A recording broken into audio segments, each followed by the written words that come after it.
sana geldim ya Muhammed.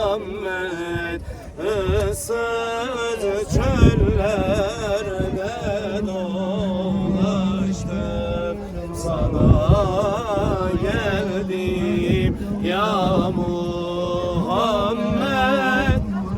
Issız çöllerde dolaştım, sana geldim ya Muhammed. Sensin alemlere dert bendedir, deva sende.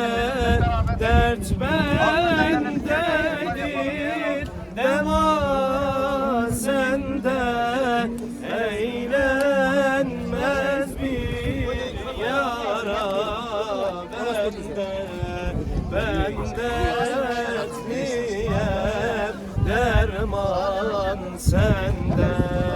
Sana geldim ya Muhammed. Ben dertliyem, derman sende. Sana geldim ya Muhammed. Sensin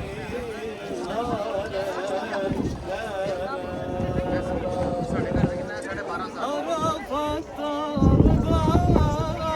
bir yüce dağdır, inanın peygamber ölmedi sadır.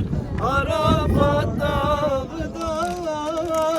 bir yüce dağdır, inanın peygamber ölmedi sadır.